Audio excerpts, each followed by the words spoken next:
you hinted at these line combos. Why are they the best fit right now, and why are you moving Dubois back to the middle in this?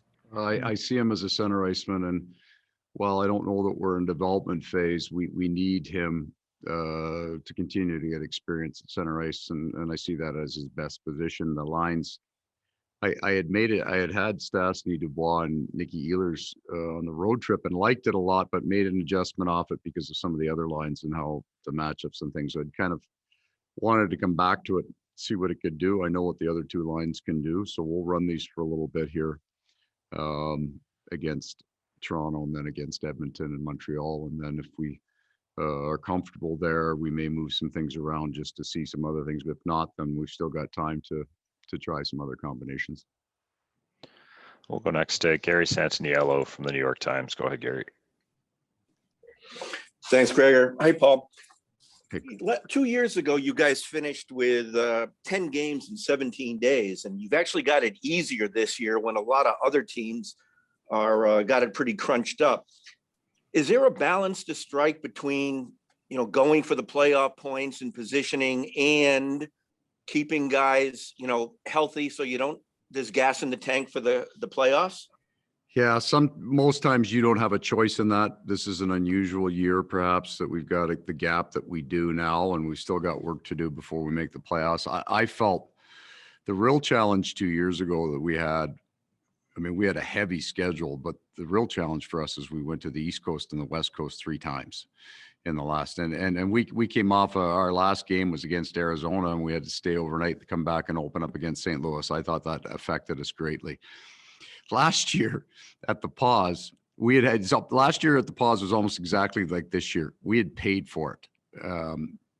We had finally gotten healthy. We had gone through the most brutal part of our schedule, and we just won 4 in a row, and we were pretty darn excited going down the stretch. We were going to get some rest. We were at home. All was good, and the season got canceled or paused, I guess. So we feel, I felt looking at our schedule before the Vancouver kind of interruption that from March 8th to April 19th, or after the Edmonton game, that was going to be the telling tale of our season. Because I believe the season has the schedule has a major impact on the health of your team.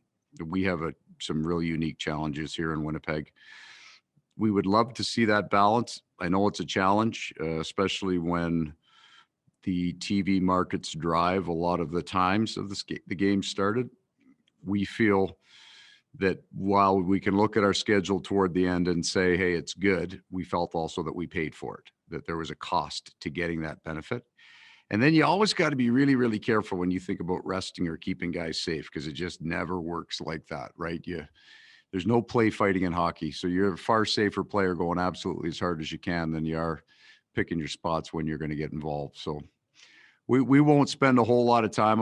It'll be dictated by where we're at, what can be gained by finishing higher. Our schedule allows us in some ways to play our lineup straight through and not have to worry about heavy fatigue coming in. And then we're still not sure when the whole playoff thing is going to start. So there's not a definite start date in my mind. So you may go through a heavy schedule, get 4 days off and feel like that was great for you. You may have a light schedule and feel like you got too much time off. So always at the end of these things, be careful what you wish for, because it rarely works out the way if you think it's going to. We'll go next to Jason Bell from the Winnipeg Free Press. Go ahead, Jason. Hey, Paul, such a different scenario for you guys, having 2 days off and then 2 full days at home to practice. It's just not something you've had on your schedule. What were you trying to accomplish today? What were you trying to accomplish tomorrow as you prepare for 4 tough ones really at home? Yeah, we wanted to take 2 days and get as much recovery as we possibly could.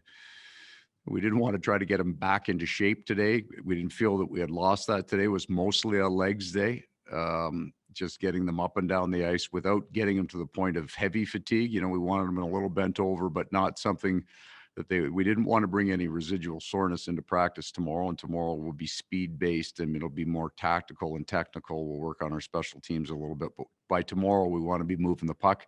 So today was legs, tomorrow's hands.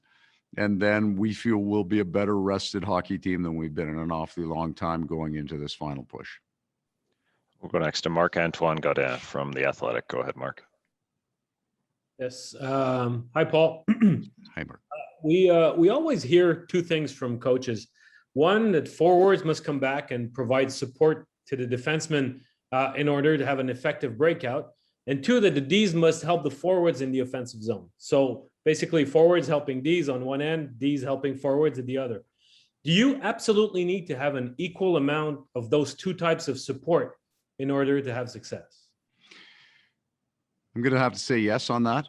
I think with the speed of the game, and while there is stretching in the game because of the red line being taken out, the game in my mind is also far more compact because of the work level of the player. There was a time, not 20 years ago, where the pace of the game wasn't as fast, where it was the whole thing was more of a man on man. And now, with the exception of certain stretch plays, the game is played almost in packs, right? It moves in groups of almost 10 on the ice. The forechecks are 5-man forechecks. And the rushes are now, as you said, are D getting up the ice. So it's a 4-man rush. So this group now is moving. If you get isolated, where you've got your 3 forwards playing against their 5, what would be defenders if you had the puck, or the other way, your 3 defenders are isolated because you're not back checking hard by their 5-man attack, then you're just outnumbered and you're going to lose that game. So I'm trying not to be contradictory. They took the red line out, and for sure there is more stretching and there's more transition kind of in that way, especially in the second period. But at the end of the day, if your forwards are late getting back, they're going to get beat by defensemen on the way up the ice. So maybe a bigger change is personnel on the back end has changed that maybe more than anything, because I think 25 years ago when I first came in, if you were lucky, if you had one puck moving defenseman, an offensive defenseman, that was good. If you had 2, boy, you had a luxury, but the other guys weren't getting up the ice. They weren't getting over the blue line very much. Now we'll see Toronto come in and you're going to see their defenseman behind our goal line off cycles. So it's become this 5-man kind of cyclone game up and down the ice where everybody moves. And if you are not connected, you're going to get torn apart. We'll go next to Mitchell Clinton from Jets TV. Go ahead, Mitch. Hey, Paul. Just curious, as a coaching staff, you've talked throughout the season about the value that Paul Stastny brings, whether it's talking to, the young players, talking to veteran players. He just seems to be able to relate to everyone. Is that ability to kind of relate to a lot of, players on the team, regardless of age, one of the things that you really appreciate most about him? One of the things, and then also one of the resources he's become. So he has that connection, that hockey connection with everybody in the room. But I think Jamie Compon has had a relationship with Paul maybe since Paul was about 11 years old, back to the St. Louis days. So he's also a really great resource for the coaches to fire ideas back. Always say, what'd you see last night? What'd you think of the game? It's not just about him. It's about what he's seeing from our team, because he's right. I've always thought of Paul as a version of Ron Francis. Right. If you wanted to know what was going on the ice, you went and asked Ronnie Francis, because he's going to tell you 3 or 4 things that you didn't see. He has that kind of IQ. Paul's very similar in that you love getting his opinion, because he has a really unique view of what happens out there, about players, about systems, all those kind of things. So he's as good as he is in the room with the different players, working on face-offs, working on all those small things that only players kind of teach players. He's as good for the coaching staff as well, because he's got a really valuable view of the game. We'll go next to Scott Billick from the Winnipeg Sun. Go ahead, Scott. Thanks, very good. Hey, Paul. A lot's been talked about Pierre-Luc Dubois, potential him struggling or whatever. You've told us, many times that he's going to be a good player going forward, that sort of thing. A lot of people want to see that now, though. What do you say to people that are I don't want to say writing off a 22-year-old, but yeah, the people that are, kind of down on the fact that he hasn't come in here and made I suppose, a bigger impact? Don't say it too loudly. It's going to come back to haunt you. Just patience. I feel in some ways, a comment I made about Blake Wheeler early in the year, when there were some questions about his production, I said, just give it 2 weeks. And I think things have turned out all right with him. Pierre-Luc's a really strong player. He's the position that he's learning is not a wing position. It takes some time to develop. I think he's had a highly unusual year. And there's still an awful lot of good things. So when I go through his game, there's not a lot of positioning issues. So he's got an intelligence, and that you cannot teach a player. So that I know is there. He's going to get bigger, stronger, faster, define his game. He's going to become a dominant power forward as a centerman in this league. If you bought a sweater with his name on the back, hang on to it. It's going to be good. And I would just kind of, if I was making a lot of disparaging comments about a game that you saw last week, I just keep it at the kitchen table. Don't tell anybody about it. We'll go next to Murat Atesh from The Athletic. Go ahead, Murat. Thanks, Gregor. Hi, Paul. I wanted to follow up on Marc-Antoine's concept of those five-man approach that you were talking about, and the idea that Toronto at times they're going to have a D come right down low. And I'm wondering where the balance comes in, because some of your best forwards, they like to play high in the zone sometimes. They see offense breaking, and they're dangerous that way. So when's the right time? How do you figure it out? Well, there's a right time, right? There's a risk for everything. And if you're hanging on to the puck and you're moving slowly and there are three guys on you, you got a real problem if you can't make that play down low. Some of it is just personnel. You know, there are certain players that are going to get more space by a defender up top in that high column, if you will, of the offensive zone. Those guys get more time.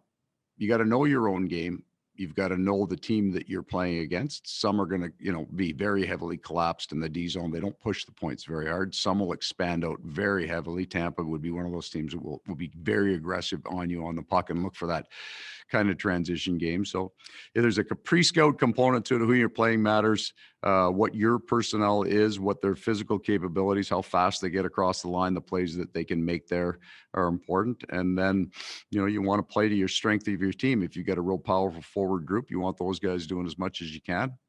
And if you got a back end that's very dynamic and high scoring, then you'll give them a little bit more room. Just a couple more for Coach. We'll go next to Joe Smith from The Athletic. Go ahead, Joe.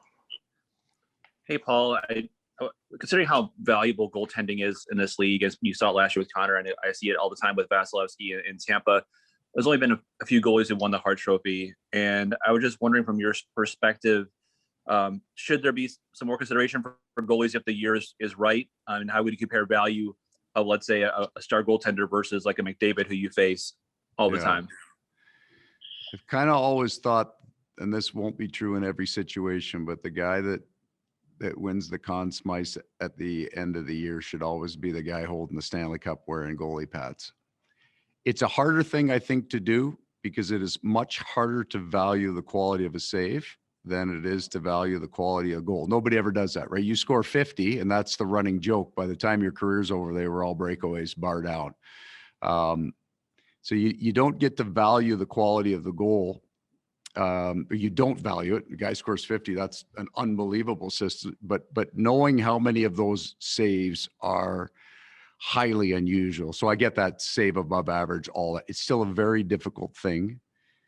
And because of that, I mean, it goes back to before maybe Hart trophies. Like, just look at, the pay scale on goaltenders. It took a long time before goaltenders, I think, got paid to their value in terms of the outcome of a game. The highest end guys, Marty Brodeur wasn't the highest paid player, even though he was in that elite 4 or 5 guys in the league. So it's because it's harder to value the quality of the save, even if you make a ton of them. It's a harder thing for somebody to say that guy's the Hart Trophy winner. But at the end of the day, most times the team that wins the Stanley Cup, their most important player has been their goaltender. And final question to Ken Wiebe from Sportsnet. Go ahead, Weber. Paul, how do you quantify the return of Blake Wheeler, and what will you be looking for from him during the stretch run? You know what, health, we want him to feel as good as I think he felt today. He was scoring goals. That line looked like it was moving again today. And then I think it put a lot of other pieces in a really good spot for us. So the same thing that he always does. I totally take his game for granted, how hard he's going to work. You never come to the rink going, I wonder how hard Blake's going to work tonight. I'd like to see that kind of chemistry get reignited with that line, get to more of a playoff style of hockey. I think that's when they're at their best. They play that game. He's the big part of driving it like that. So just more of what he's always done, I think, Ken, would be fine.